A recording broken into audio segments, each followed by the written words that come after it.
My name is Audrey, and I was born just minutes after Ashley, my twin sister. The way our lives would turn out, those few minutes may as well have been years. Linda and Robert Matthews, our parents, resided in a Connecticut suburban home. Mom was a real estate agent, and she always looked stunning in fancy outfits and well-groomed nails. Dad spent most of his days buried in tax paperwork and spreadsheets while running his own small accounting business. With the exception of their blatant partiality to Ashley, they appeared to be your average middle-class family. We were about 5 when I first became aware of it. At first, it was subtle, the type of thing you would miss if you weren't experiencing it on a daily basis. Our parents made sure Ashley stood apart while other twin parents celebrated their matching status by dressing their kids alike. When we went shopping, I would get the deals from the sale rack and Ashley would purchase the new Nike sneakers. I grabbed the knockoffs from the dollar store and she purchased the real Barbie dolls.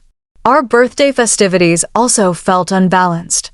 Ashley always seemed to have a larger part of our cake and a greater stack of gifts. Day after day, these small experiences weighed me down like stones in my pocket. I wasn't even asked if I wanted my ears pierced when Ashley got hers done at 6. I was informed that we couldn't afford 2 sets of ballet lessons when she first started. However, there was always money for Ashley's expanding list of pursuits, including art classes, piano lessons, and gymnastics. I could never do the narrative justice, but our early childhood images do. Ashley is the focal point of every family photo, typically wearing a gaudy dress from a pricey kids' store. In my own family photos, I'm usually in the background, wearing whatever was on sale at Target, and I always appear like an afterthought.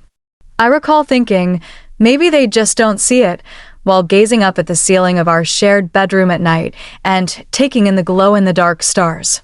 On her side of the room, Ashley had twice as many stars. The cosmos over our beds has its preferences, too. The material differences weren't the worst part. Children can get by without expensive toys and trendy clothing. It was the difference between their gazes on her and me. They leaned forward and listened intently to Ashley's words. Their gaze would stray as I spoke, already shifting to someone else or something else. To Ashley, always. I hoped that things would change as we got closer to school age. Perhaps our parents would view us similarly after we were enrolled in school and teachers and other grown-ups were involved. Perhaps they would come to see that having twins was a privilege rather than a hardship. Perhaps they would see me at last. I remember standing in front of our house that first morning, Ashley and I in our new uniforms, Mom taking pictures. For once, we looked identical. Same plaid skirt, same white blouse, same navy cardigan. I thought, maybe this was the beginning of change. Girls, smile. Mom called out, but her eyes were fixed on Ashley. Ashley, honey, tilt your head a little to the right. Perfect. The familiar ache in my chest returned. Even in identical clothes, she found ways to make Ashley shine brighter. Our classroom was bright and cheerful, with alphabet charts on the walls and tiny desks arranged in neat rows. Mrs. Thompson, our teacher, sat us alphabetically, Matthews and Matthews, side by side. I was thrilled. Finally, someone who would treat us the same. But after school, the old patterns emerged, stronger than ever. Mom's silver SUV would pull up to the curb, and what happened next became a daily routine that felt like a twist of a knife. Audrey, go straight home and start your homework, Mom would say, barely looking at me as I climbed out of the car. Then she turned to Ashley with a bright smile. Ready for dance class, sweetheart? Off they'd go to ballet on Mondays, piano on Tuesdays, art class on Wednesdays, gymnastics on Thursdays, and drama club on Fridays. I'd watch them drive away, then walk into our empty house, the silence my only companion. I threw myself into my studies, thinking that maybe, just maybe, if I got perfect grades, they'd notice me. I'd sit at the kitchen table, methodically working through math problems, practicing my spelling words, reading ahead in our textbooks. The house would stay quiet for hours until I'd hear the garage door open and their voices floating in, Ashley chattering about her latest achievement, Mom's proud responses echoing through the halls. "Mom, I got an A+ on my history test," I said one evening, holding up my paper. "That's nice, dear," she replied distractedly, helping Ashley unpack her dance bag. "Ashley, show Dad the new routine you learned today." I kept trying. Every perfect score, every teacher praise, every gold star. I collected them like precious gems, hoping one day they'd be enough to make my parents' eyes light up the way they did for Ashley. Then came the night that changed everything. I was 12, heading to the kitchen for a glass of water after finishing my homework. Their voices drifted up from the den, where they often sat after Ashley went to bed. I normally ignored their late-night conversations, but something made me stop this time. "Sometimes I wonder if we made a mistake," Dad was saying, his voice heavy with something I couldn't identify. "What do you mean?" Mom asked. "Having twins. Ashley would have been enough. She's everything we could want in a daughter. But two of them." "I know what you mean," Mom sighed. "Ashley's special. She's meant for great things. But Audrey? She's just there. We would have been fine with just Ashley." The glass slipped from my hand, but I caught it before it could shatter. I wished I could catch my heart just as easily. In that moment, everything crystallized, the years of trying to earn their love, of hoping things would change. It all seemed so foolish now. They didn't want me. They never had.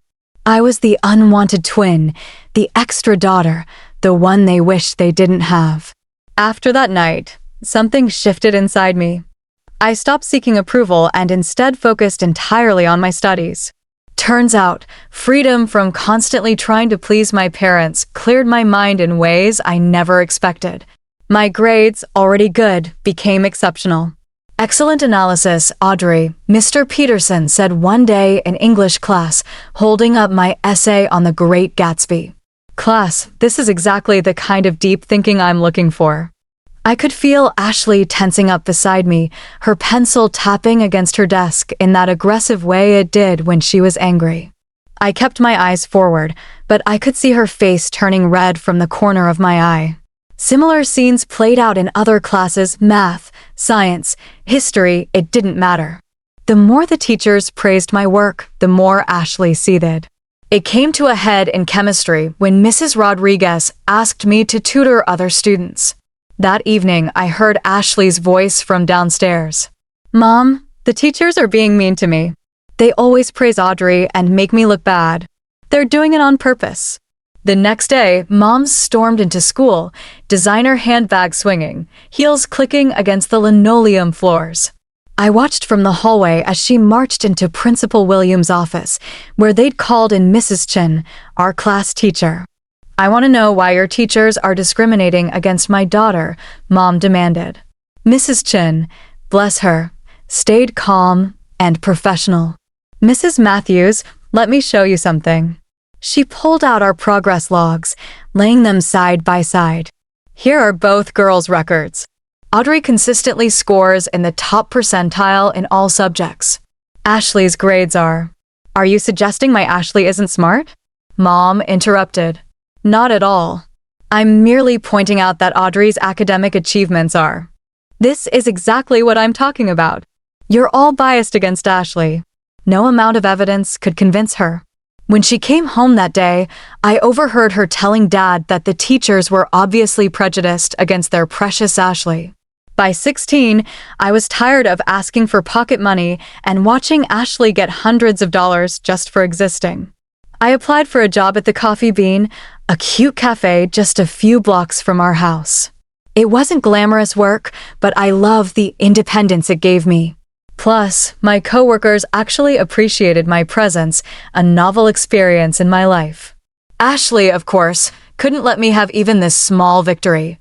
"Oh my God, you're actually going to be a waitress," she jeered one morning, watching me put on my uniform. "That's so common." "Mom, can you believe Audrey's going to serve people food?" Mom just made a disapproving noise, sliding another $100 bill across the table to Ashley for her shopping needs. That's when I remembered something I'd overheard years ago, a heated phone conversation where Mom had yelled, I don't want anything to do with you anymore. You're embarrassing with your tiny house and your budget clothes. I've moved up in the world." She'd been talking to her parents, my grandparents, the ones I'd never met because they weren't good enough for her new lifestyle. That evening, while Mom and Ashley were at another shopping spree, I snuck into Mom's home office. In her address book, under D for Do Not Contact, I found it, an address in the older part of town. The next day, instead of heading to my afternoon shift at the cafe, I took a bus to a small blue house with a well-tended garden. My heart was pounding as I walked up the path. I had no idea what to expect, but I knew I had to try. I raised my hand to knock on the door. The door opened, revealing an elderly couple. The woman had gray hair tied back in a neat bun, and the man wore wire-rimmed glasses. They looked at me with confusion until I spoke. "Hi, I'm Audrey Matthews. I think you're my grandparents." Their jaws dropped simultaneously. The woman, my grandmother, put her hand to her mouth. "Oh my God, Frank, it's really her." They invited me in, and suddenly I was sitting in their cozy living room, drinking tea from delicate cups while they couldn't stop staring at me. "You look just like your mother did at your age," Grandma said softly, before she changed. That first visit turned into many more. I'd tell my parents I was working extra shifts at the cafe, but instead, I'd spend hours with my grandparents, bringing them pastries and cookies from work. They were wonderful listeners, genuinely interested in my life, my studies, my dreams. For the first time, I felt seen. Then came graduation day. The ceremony was typically Matthew's family style, all focus on Ashley. When they called my name as valedictorian, my parents barely clapped. But when Ashley walked across the stage, they hooted and hollered like she'd just won an Olympic medal. I should have been prepared for what came the next day. But somehow, they still managed to shock me. "Girls, we have exciting news," Mom announced at breakfast, practically bouncing in her seat. "We're celebrating graduation in Hawaii." My heart lifted for a moment. Despite everything, I thought, maybe, just maybe, this one time. "Honey," Mom turned to me, her voice dripping with fake sympathy. "We only got 3 tickets. For us and Ashley. You understand, right? Someone needs to watch the house. And you have your job at the cafe." Ashley didn't even try to hide her smirk as she stirred her orange juice. "Don't worry, sis. I'll send you lots of pictures of me living my best life on the beach." The next morning, I watched from our front door as they loaded their expensive luggage into the taxi. Ashley turned back, waving with exaggerated enthusiasm. "I'll make sure to send you beautiful photos from Hawaii. You can look at them between serving tables." As soon as the taxi disappeared around the corner, I pulled out my phone with shaking hands and called my grandparents. The tears I'd been holding back finally spilled over when I heard Grandma's voice. They went to Hawaii without me. I managed to get out between sobs. "They just left me here like I'm nothing." "Oh, sweetheart." Grandma's voice was soft but firm. "Come over right now. We'll have our own graduation celebration." I drove to their house, still wiping away tears.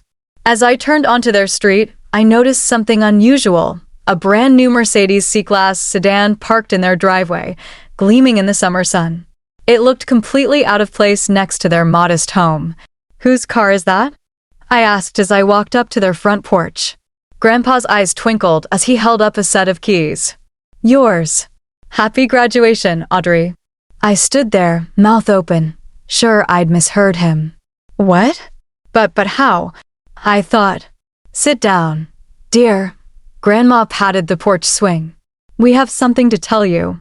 They explained how after Mom cut ties with them, they'd invested their modest savings in several tech startups. Those investments had paid off spectacularly, but they'd chosen to keep living simply in their familiar home. "Your mother left us because she felt we were too poor, too beneath her," Grandpa said, shaking his head. "The irony is, we're probably wealthier than she is now. We just don't feel the need to show it off. We've been waiting for the right moment to help you," Grandma added. And this seemed perfect. I hugged them both, overwhelmed by their generosity and love. They ushered me inside, where they prepared a beautiful graduation lunch. The table was set with their best china, and a "Congratulations, graduate" banner hung across the dining room. Over homemade lasagna and garlic bread, they asked about my college plans. Actually, I said, feeling proud. I got accepted to Princeton with a full academic scholarship. I start in the fall. Their faces lit up with genuine joy, so different from my parents' lukewarm reaction when I told them. "That's wonderful," Grandma exclaimed. "But what about housing? The scholarship covers that." "Well, I was planning to live in the dorms." "Nonsense," Grandpa cut in. "We'll get you a nice apartment near campus. Something safe and comfortable where you can focus on your studies." Just then, my phone buzzed. It was Ashley, sending a photo of herself lounging on a Hawaiian beach. Captioned, "Wish you were here." Not. I looked at the message, then at my grandparents' faces, then at the keys to my new car sitting next to my plate. For the first time in my life, I didn't feel like the lesser twin. 2 weeks crawled by. I spent my days working at the cafe, visiting my grandparents, and preparing for college. Each evening, my phone would buzz with another notification, Ashley posing on different beaches, dining at expensive restaurants, or lounging by infinity pools. Each photo was accompanied by increasingly obnoxious captions. "Living my best life while someone serves coffee. This is what success looks like. Some people vacation in Hawaii. Others just dream about it." Then came the day of their return. I was in the living room, pretending to read a book while watching through the window. The taxi pulled up, and I couldn't help but smile as I saw their reactions unfold in slow motion. Mom noticed it first. She stopped so abruptly that Ashley walked right into her, dropping her designer bee bag onto the concrete driveway. Dad, struggling with their expensive matching luggage set, nearly tripped over them both. "What is that?" Mom's voice carried through the front window, high-pitched and sharp. She was pointing at the Mercedes as if it might bite her, her perfectly manicured finger trembling slightly. Is that a new C-Class?" Dad stammered, his jaw hanging open. "The latest model?" I took my time walking to the front door, enjoying every second of their confusion. Their tans seemed to pale with each step I took. When I stepped onto the porch, they all turned to stare at me like they were seeing a ghost. "Whose car is that?" Dad demanded, his face reddened from both the Hawaiian sun and shock. I twirled the keys around my finger the way Ashley always did with her designer purse straps when she was showing off. "Mine." Ashley let out a bark of laughter, but I could hear the uncertainty in it. "Yeah, right. Like you could afford that on your waitress salary. What did you do, steal it? Rob the cafe? Or are you just parking it for some rich customer?"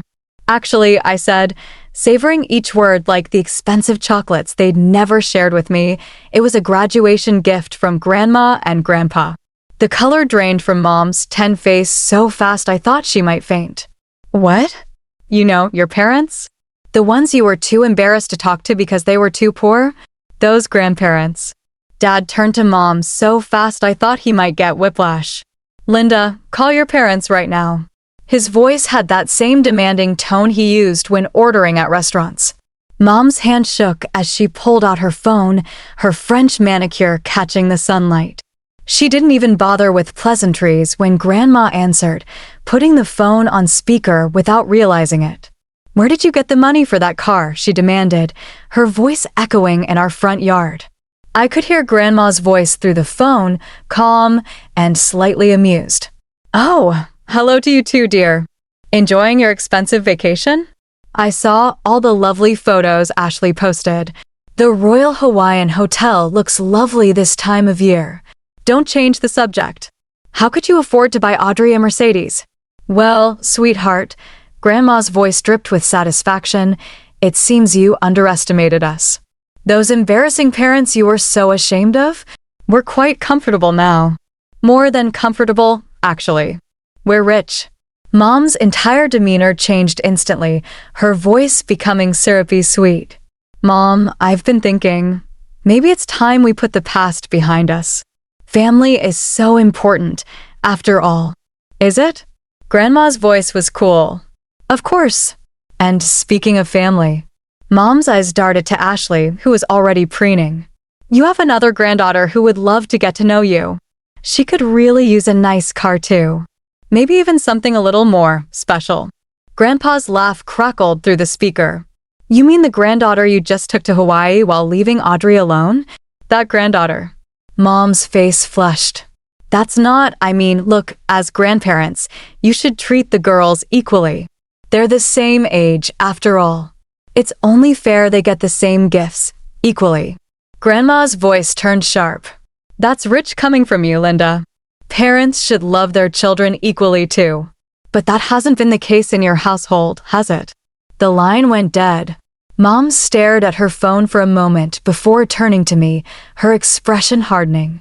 Audrey, you need to give that car to your sister. Excuse me? I couldn't believe what I was hearing. Ashley needs a good car for college. Dad jumped in. She got accepted to State University. She needs reliable transportation. You're just working at that cafe. You don't need anything this fancy. Ashley was already walking toward the Mercedes, hand outstretched. Give me the keys, sis. You know I'll look better driving it anyway. I laughed. I couldn't help it. The sheer audacity of it all was just too much. This is my car, I said firmly, and I'm not giving it to anyone. Dad stepped forward, his face red with anger. If you don't give that car to your sister right now, you can get out of this house. Funny you should say that, I said, walking to the Mercedes. I popped the trunk, revealing my packed suitcases and boxes. I'd been ready to leave for days. Their mouths hung open as I pulled an envelope from my purse and held it up. Oh, and by the way, I won't be serving coffee much longer. I got accepted to Princeton. On a full scholarship. Ashley's shriek could probably be heard 3 blocks away. Mom stumbled backward like I'd slapped her. Dad just stood there, opening and closing his mouth like a fish out of water.